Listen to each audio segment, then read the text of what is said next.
How about now? Can everybody hear me? Ah, there we go. Sorry about that. That was my fault. So I'm going to get started with the presentation.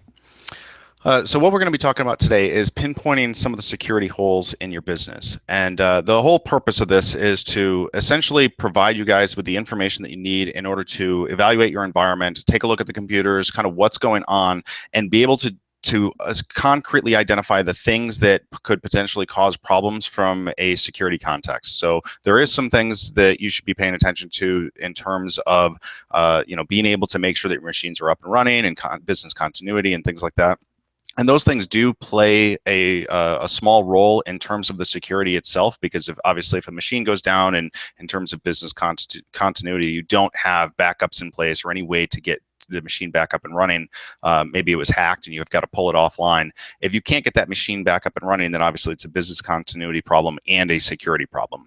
But it is a result of the security problem that you had to begin with. So that stuff does play a part in it, but we are going to talk about all of those different things. So to get started with, we're going to talk through 8 different key points of this presentation. I'll tell you very briefly about Moon River, what we do. And we're going to dive right into some of the use cases for what we're calling a security review or a security audit. We'll talk about some of the challenges, where you can start with those, some of the best practices that you can look at, and then how to create a checklist. And this checklist is going to serve as the basis for what your security review is going to look like. Once you've defined what that checklist looks like, then we're going to move on to implementation and then talk about some of the next steps. So to dive right into it, Moon River Software, I founded Moon River Software about 10 years ago, back in 2005. I was, at the time, I was a software developer doing a lot of software development for a company called Pedestal Software. It was acquired by Altiris Corporation for around $75 million. The founders of the company made out like bandits, and I didn't. So I went out, started my own company, and I started doing a lot of consulting initially. And I was doing consulting for companies like Liberty Mutual, the Federal Reserve Bank, United Health Group, GlaxoSmithKline, Siemens, etc. And it was all these large organizations. And what I realized was that there was all these companies had a very similar problem, which was being able to pull configuration settings from either a small subset of machines or a large number of machines, and there was no way for them to do that easily. So what I did was I essentially solved this problem by going out and creating a tool called Audit Shark, and that's one of the products that we sell along with our security reviews. But the tool itself is designed to go out into an environment, pull back these settings, and essentially let you know how a machine is configured. So it does help from an auditing and compliance standpoint, but you can also use it for just basic inventory to find out what it is that you even have, because some companies kind of lose track of things over time. So it's very useful in those different contexts. So what I'm going to do is I'm going to dive right into the security reviews, because I don't think that you guys are here to listen to me talk about Moon River and kind of the different things we do. You're here to learn about what the security reviews are good for. So there's a lot of different use cases for security reviews, and let's talk a little bit about why they're important. Some of the different use cases that tend to come up for a security review is if you're a system administrator and you just inherited a bunch of computers and you've got no idea how they're configured. So you don't know whether they're patched, you don't know even necessarily know what service packs are installed on them, or you don't know what software is installed on them, et cetera. There's all these different problems that could be there that you just don't know about. And it's because you're not familiar with these machines, you didn't set them up. Another situation is that if somebody leaves the company, either voluntarily or involuntarily, you want to make sure that there's no backdoors that they can use. If you've brought more servers online and management of those servers or even desktops has become a little bit more difficult because of the size of the environment, it might be time to take a look at your environment and kind of do a security review to figure out whether or not there are different ways to go about addressing the problem. The other thing is that things change over time. So, as you're addressing different problems in your environment, you're installing software and keeping up to date with patches, things change. So whether it is new servers coming into the environment or the configuration of existing servers, or you're just installing new applications, there's all these different ways that your environment can change while you're trying to administer it. And eventually, some of that knowledge can get lost. Either somebody gets promoted or the environment just becomes big enough that it's difficult to keep track of everything. So there's a lot of different use cases for these security reviews. But at the end of the day, when you're doing a security review, you have to figure out, what is the benefit to the business? Why is it that you're going to do this security review? Is it important to do that? And there's a lot of different business benefits to conducting a security review. The very first one is that it highlights unknown risks. If there are things going on in your environment that you don't know about, then it's very difficult to be able to address those things. You don't know what you don't know unless you've gone and looked at it. So if you can't do that, if you don't have a good understanding of what it is that you have, it's very difficult to understand where the risks are coming from. Somebody just asked about seeing this full screen. Should be able to expand. You should be able to expand it by watching on YouTube.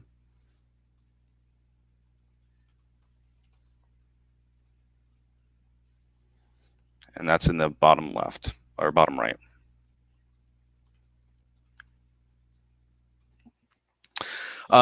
So the next business benefit is that it mitigates risks. If you're able to proactively address security risks before they become security breaches, you're much better off. It's a lot easier to address a problem before it becomes a security breach.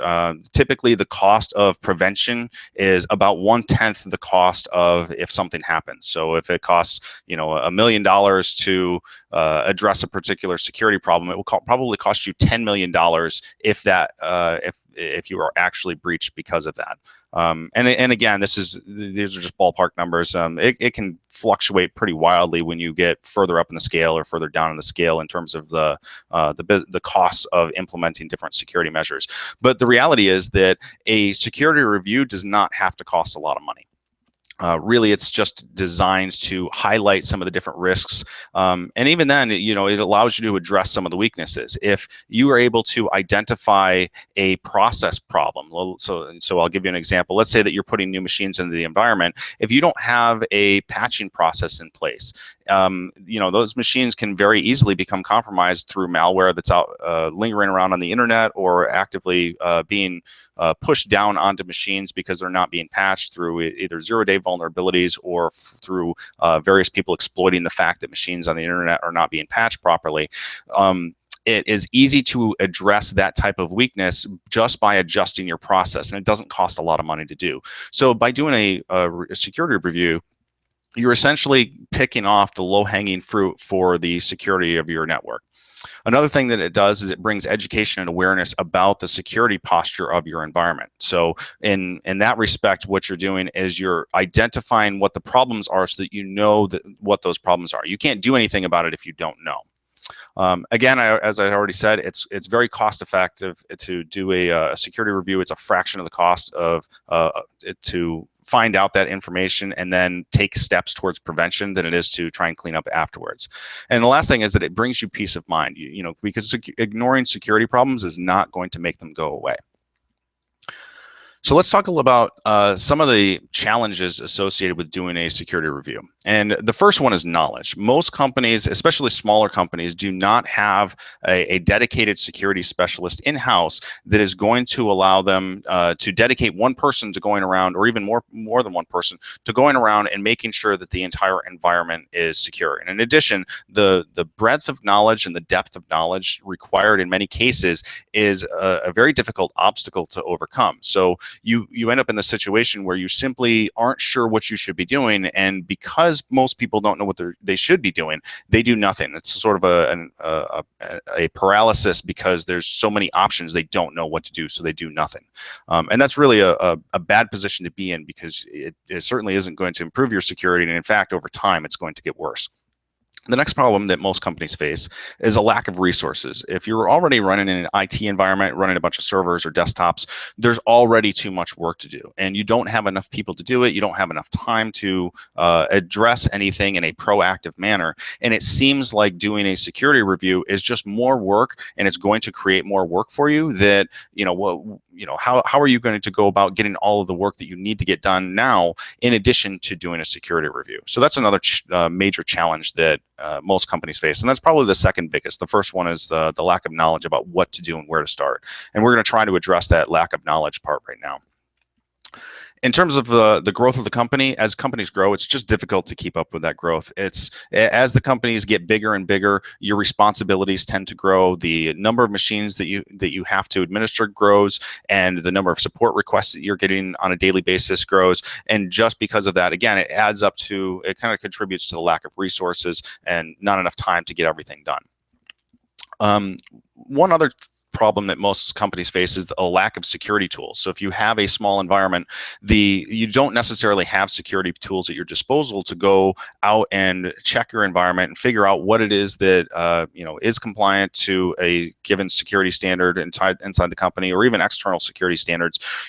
Training is kind of difficult to get because you can't easily block off 3 to 5 days to go to a dedicated security class and learn more about security, because then who's going to backfill that position, especially if there's only between 1 and 5 people in the IT environment. It's very difficult to go in and be able to put yourself in a position where you're pulling yourself out of the environment as the IT person for that 3 to 5 day window. In addition, that training can be a little bit costly. But even if you have the training, if you don't have the time and resources to be able to do anything about it, you can have all the security tools in the world, and it's not going to do anything for you.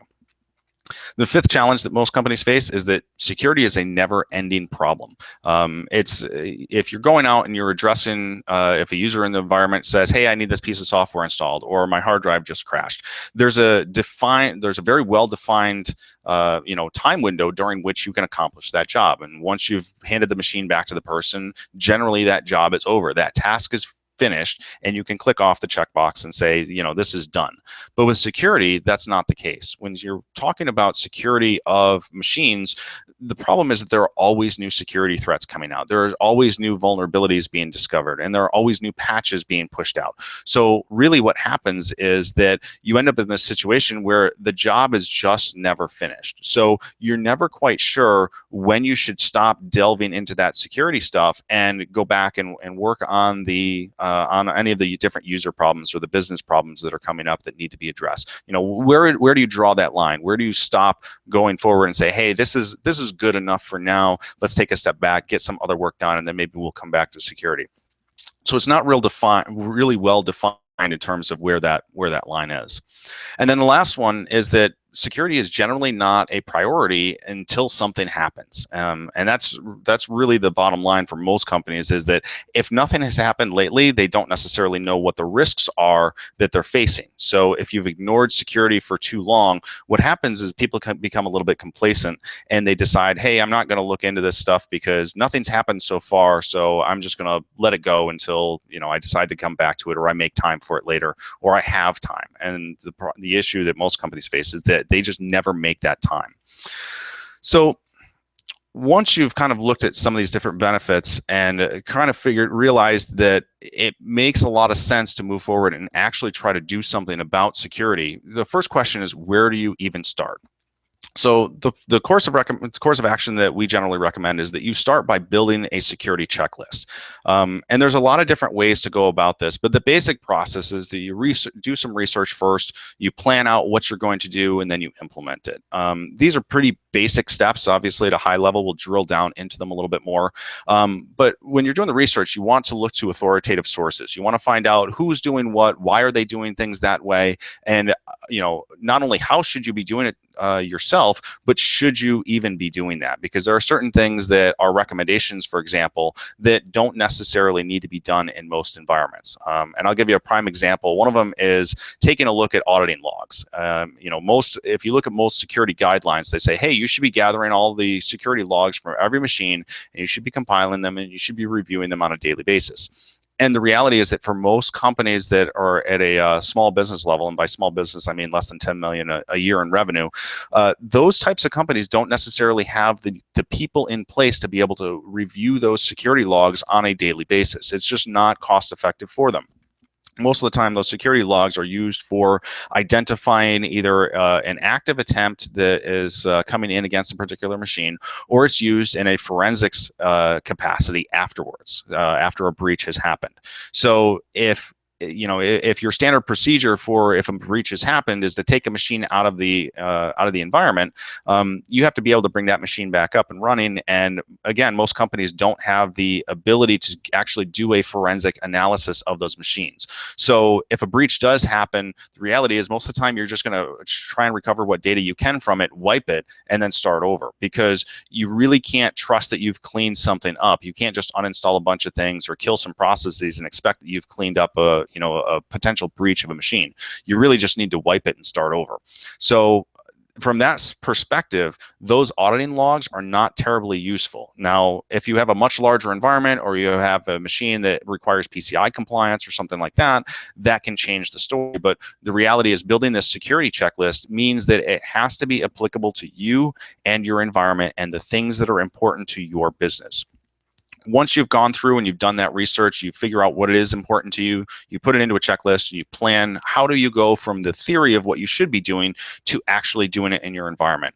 And then the third step is going through and incorporating that security checklist throughout your IT lifecycle management process. Now, what that means is that when a new machine comes into your environment, that is the beginning of the IT lifecycle management process. When that machine leaves the environment, maybe it's 3 years down the road, or maybe it's 5 years down the road, that is the end of that process. And what do you do at that point? And the whole point of the implementation process is to incorporate the security checklist in a way such that it addresses security throughout the entire life cycle of that machine or that device. And I say device because sometimes, depending on what information is available on the devices, you might have a tablet, you might have a phone. I know, for example, in my environment, I have iPads, and some of the iPads have Dropbox on them as well. So if you're using cloud-based services, things like that can end up with corporate data on them. Is that information secure? If a tablet gets lost, it doesn't have a capability in it to either remotely wipe the device or to automatically essentially self-destruct if somebody tries to log into it too many times and fails with the password. So those are the types of things that you need to think about and consider when building your checklist. So in order to build a checklist, as I said, you want to start with at least what are referred to as some sort of a best practice. And there's a couple of different situations where this is applicable, and different sources where you can pull this information. The ones that most people think of in terms of security best practices are nonprofit organizations, where they essentially provide either industry consensus best practices, or they operate from funding from various memberships, and they do security research. And these organizations, like the Center for Internet Security and ISACA and the SANS Institute, these all have regular publications that will show you different information, or will provide security benchmarks that you can use. The fact of the matter is, though, that security is it's more about process. It's not necessarily tools, and you'll see that by looking at these three different organizations. The Center for Internet Security provides configuration benchmarks via PDF, and they have different XML files that can be used for imports and things like that. But the ISACA provides a variety of research and certifications and security community. And then the SANS Institute regularly puts out like a SANS top 20 list that can be used to identify what they feel is like the critical 20 things that people should be looking at. Those things, the SANS Institute recently kind of switched over to updating their top 20 list on a yearly basis. They call it the SANS Critical Security Control top 20 list.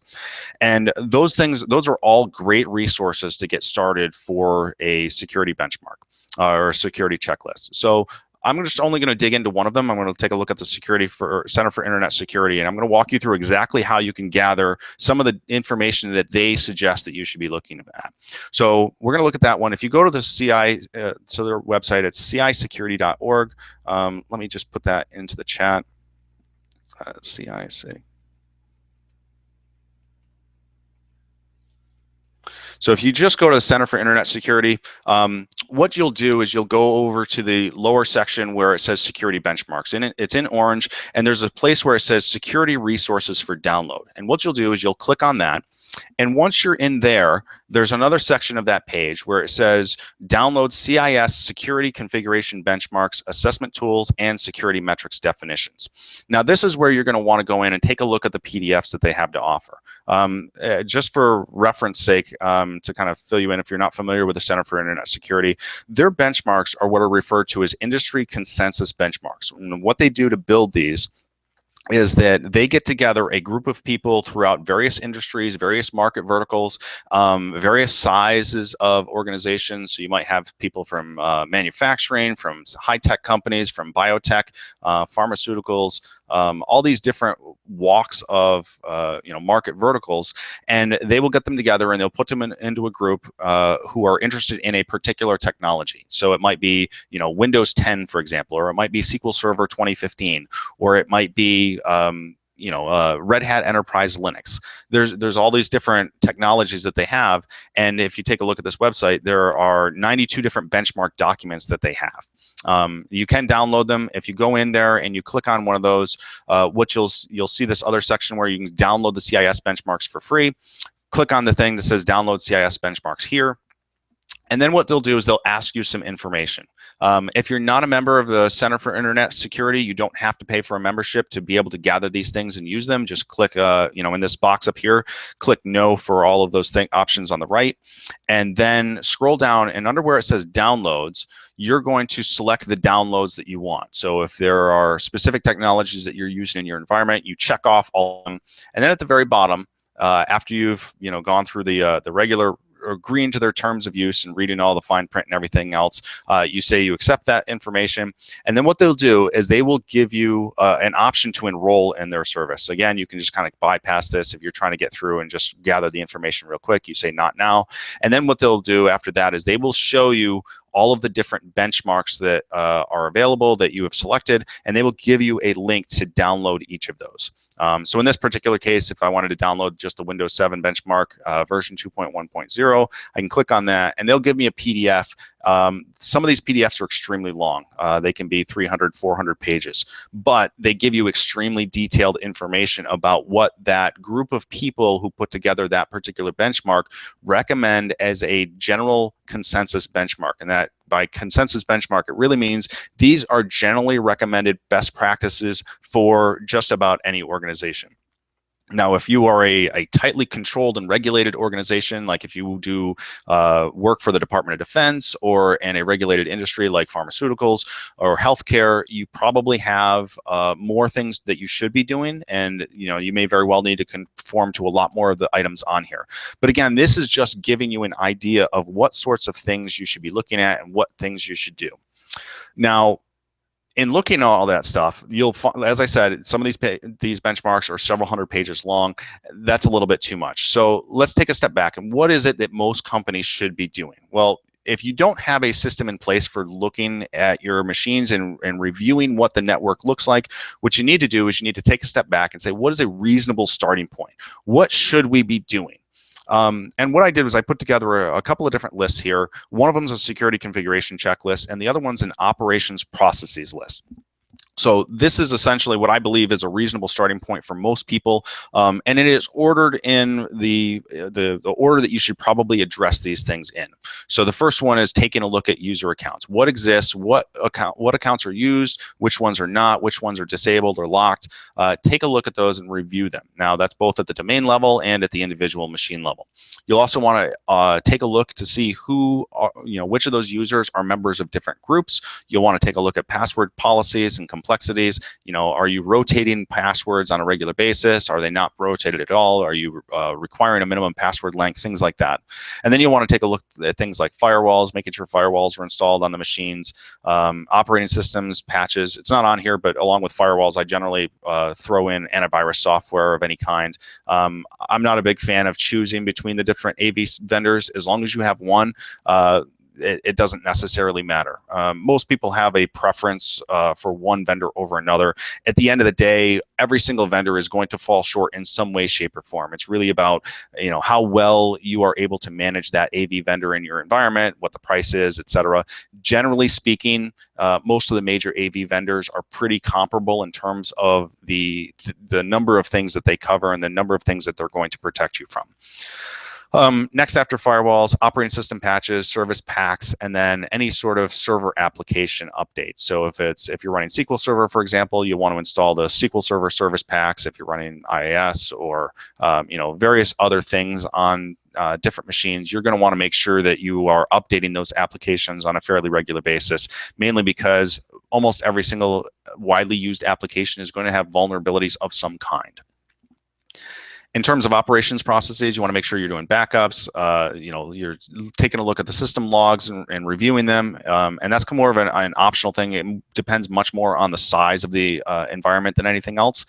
You definitely want to be doing patching, doing ongoing security review of some kind, whether it's quarterly or semi-annually or annual.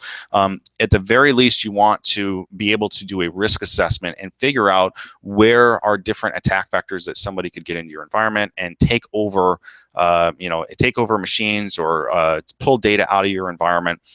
You want to be reviewing that on an ongoing basis. And then in terms of password resets, you should be going through and rotating some of those passwords, especially for some of the less frequently used ones, because if you have any employees who are, let's say, administrators in the environment and they leave the company, you want to be able to make sure that there are not services or things left behind by that user that are running in the background on some machine that's tucked away in a corner that is dependent upon that person or their account being up and operational. I've walked into a bunch of environments where suddenly something stops working and it's a business critical process, and it's for some employee who they let go like 6 months or 2 years ago, and that somebody finally realized that their account was there and they disabled the account or they deleted it, and then the machine that was running it rebooted, and boom, suddenly that back-end service does not have access to the things that it needs anymore, and they had no idea that it was relying on an employee that had been terminated 6 months to 2 years ago. So you definitely want to be resetting those passwords on a fairly regular basis, for the sole purpose of making sure that there are not things that are running on an ongoing basis that are not documented.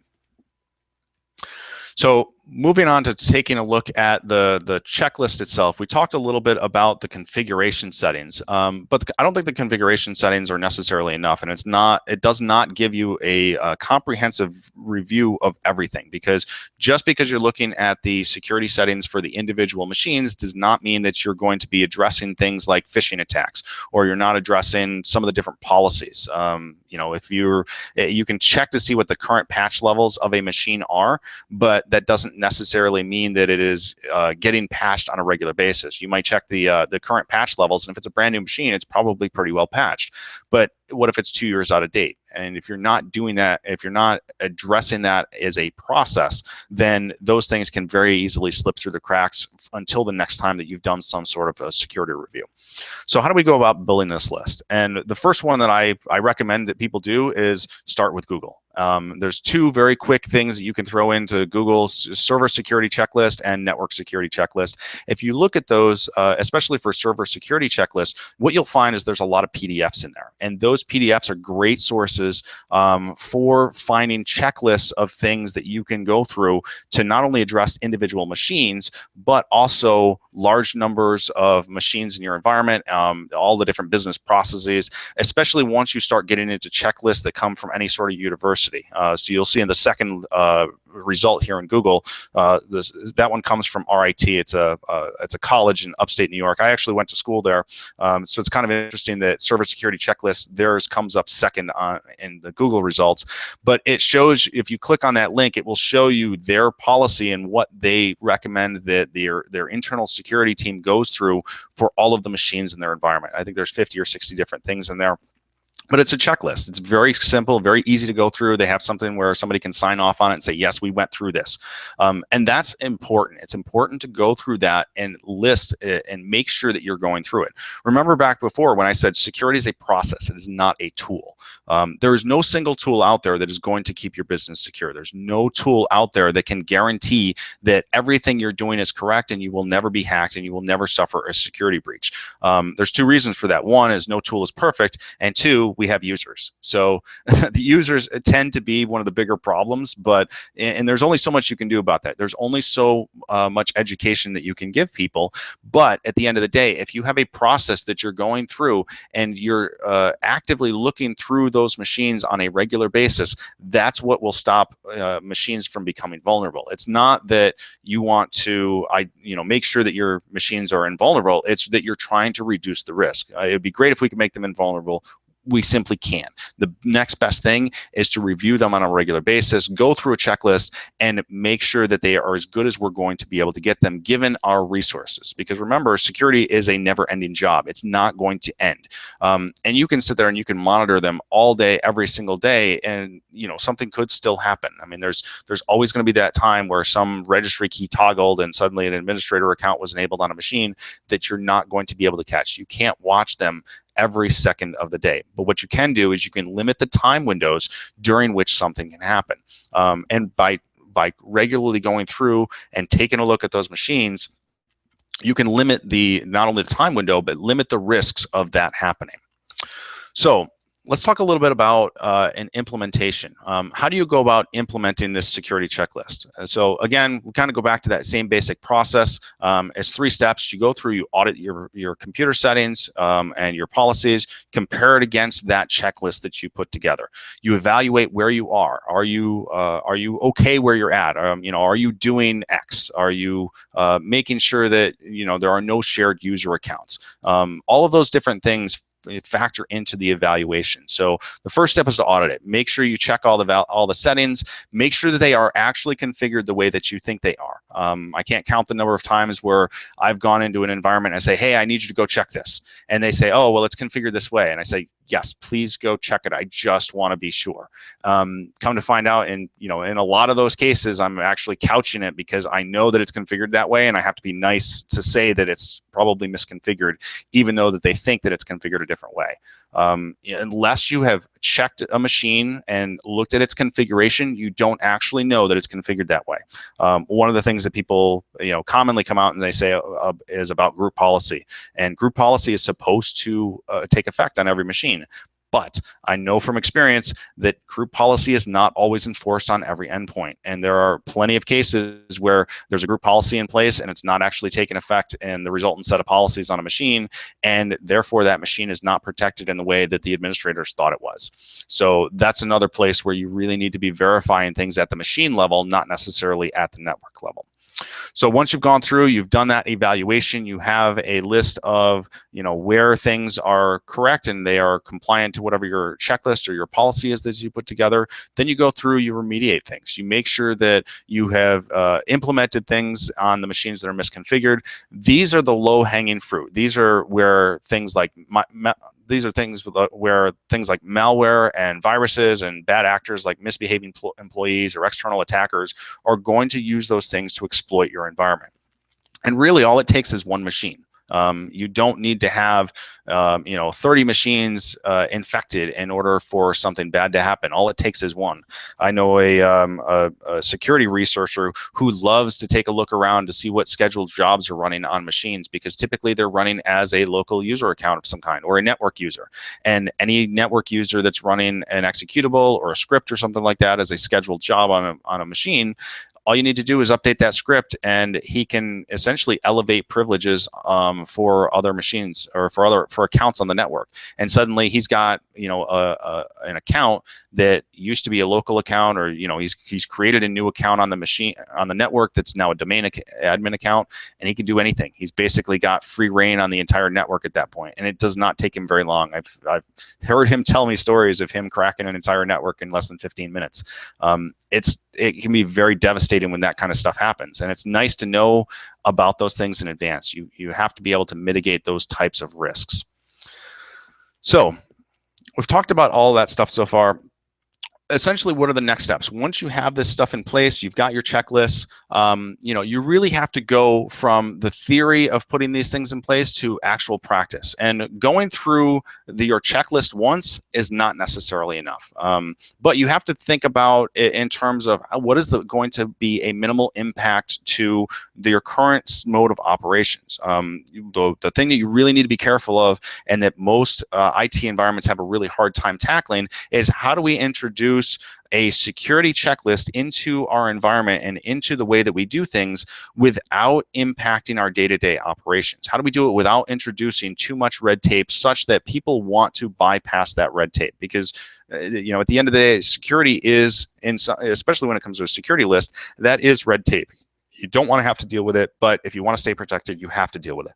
So how do you go about introducing those things into the environment? There's a couple of different ways to do it, but you have to have IT buy-in. You have to understand that the only way that this is going to work is if the IT department buys into the idea that this checklist is a good thing. If you don't have that IT buy-in, it's not going to work. Even if you have management support and you have the tools, I've seen companies where management says we need to get a handle on this. They go out and buy a bunch of automation tools for tens of thousands of dollars, and then the IT department says, well, we don't want to do that. So they just don't implement them, and then it becomes shelfware. And that's where a lot of the sunk costs come from. And many companies where they go out and they purchase these technologies and the quote unquote project fails because they never actually use them. So there's a lot of lost money, lost revenue in those companies just because they're buying things and not using them. And it's because they don't have that IT buy-in. You have to have the IT people understand that this is going to help them in the long run, and it's going to prevent work for them down the road. It's intended to prevent problems, not to make them. And they may see it up front as implementing red tape and creating hassles for them to go through, but it's an education process. You need to make them understand that this is intended to help cut down on their workload, not to increase it. Once you're past that IT buy-in, again, you need management support. If management doesn't see the value or sidesteps this process in any way, shape, or form, they're going to undermine the entire effort. Anytime you get into a situation where someone in management says, let's just get this done, and then we'll come back and do that later, that's not an acceptable excuse for sidestepping a security process. That's how major breaches happen. And I can point directly to Adobe software. They had a build server that was breached several years ago, and somebody installed some malware on it, and then they were signing this malware as if they were Adobe software. Now, you can make all sorts of justifications about whether or not you think Adobe software in general is malware, but at the same time, people trust that, and they were getting these pieces of Adobe software that what they thought were from Adobe, and it was actually malware. And there were lots of people that were exploited from it. They lost thousands and thousands of user records, not long after that.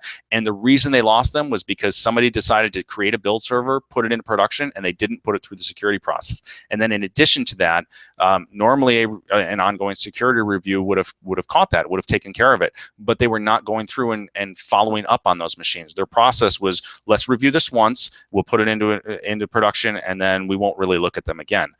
By bypassing that on the first time and then not having a follow-up process in place, that's how they got hacked. And that's something that can commonly happen in different environments. So we've talked about some of that stuff. I can show you guys the checklist that we go through for some of our customers. One of the things that we offer is a lockdown service, which is essentially an on-demand security review. And what we do is we try to take a comprehensive look at somebody's environment and do a security review of each individual business based on not only best practices, but the configuration standards from the Center for Internet Security.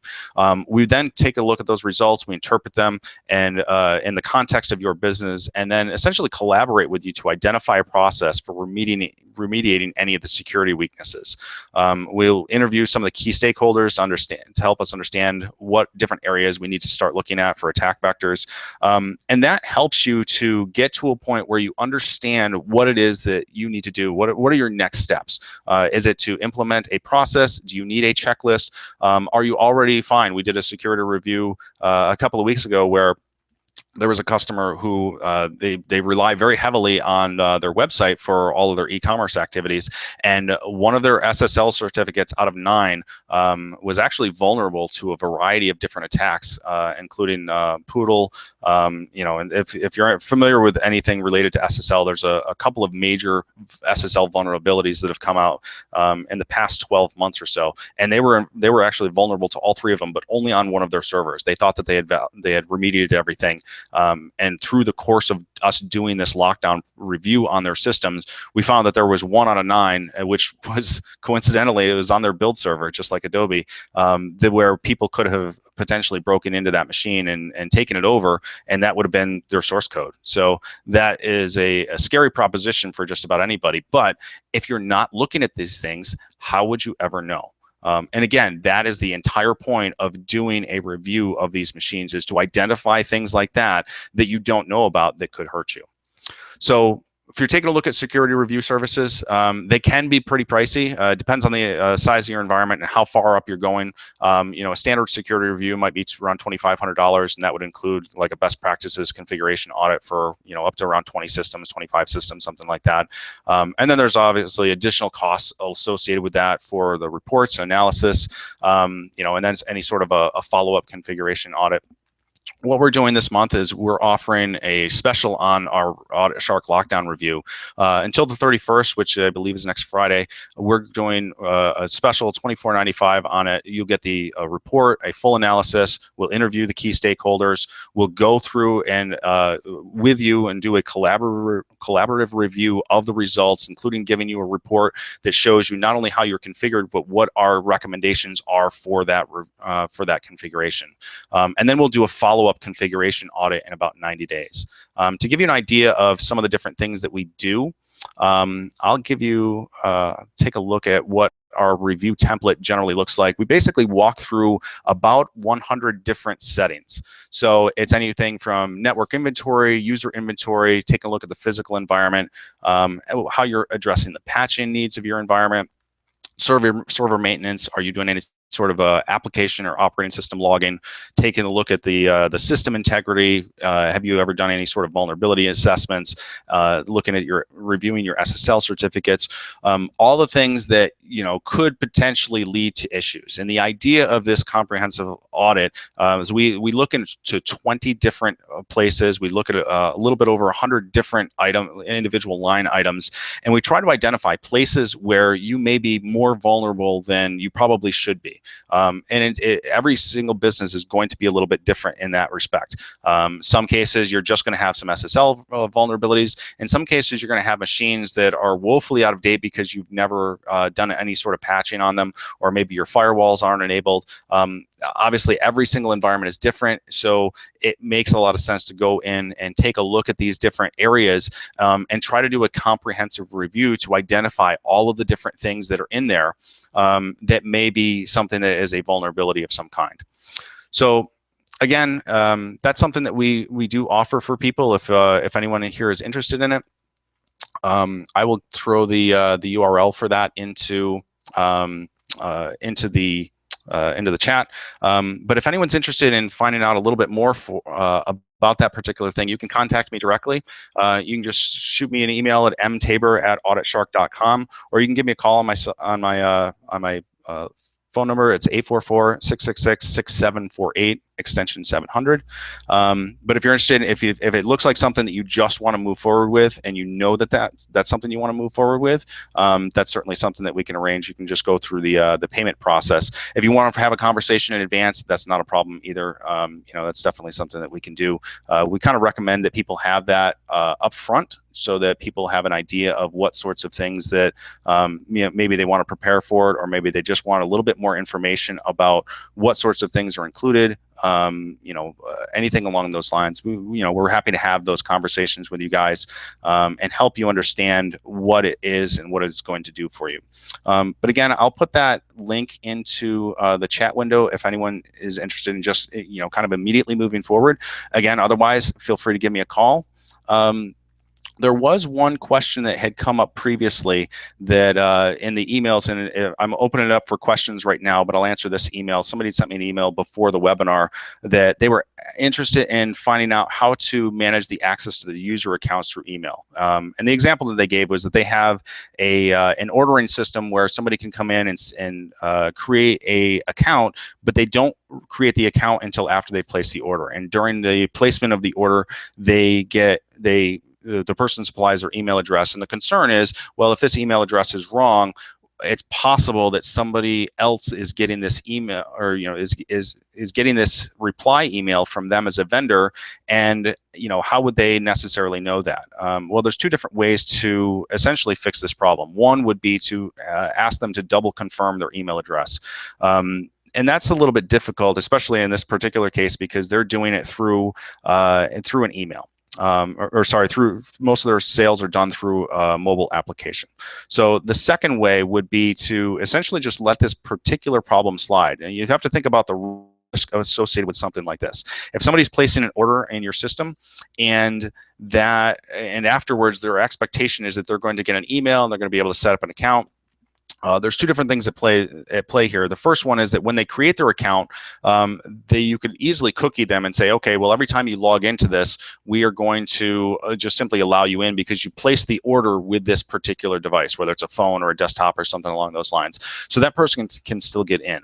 The second thing to think about, though, is that the risk of this being an issue is probably pretty small. If somebody pays for something from your website and they are expecting an email and they try to set up their account and then they go to log in and it's not working for whatever reason because the email address initially put in was wrong and somebody else got that email, the worst thing that can happen is a person who did not place an order is going to be able to use that account. Well, that account is going to be with their, the faulty person or the person who didn't actually place the order's email address. So when the original person who did place the order contacts support and says, hey, I can't get into this, what's going on? You can very easily not only fix the email address, or you can create a new account for the person and associate it with the original order and delete the other one. I think the risks here are actually pretty small. So I don't know as I would worry too much about that particular problem. But again, I mean, if you'd like to chat with me a little bit more, feel free to just shoot me another email or put it into the chat window if you want to discuss this particular problem a little bit more. Otherwise, I will open it up to questions. If there's anyone who has any other questions, I'd be happy to answer them. And I'll give it a couple of minutes here.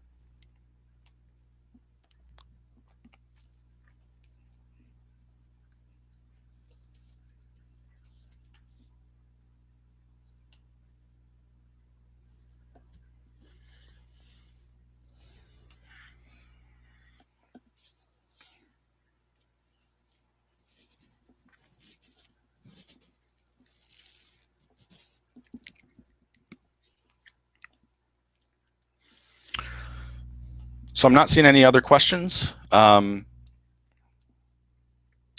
just wanted to say thanks for coming, and appreciate you guys taking the time to come to the webinar. If you have any follow-up questions, if you don't want to put something into the chat, if you just want to shoot me an email afterwards, or we can get on the phone, have a quick conversation, I'd be happy to do so.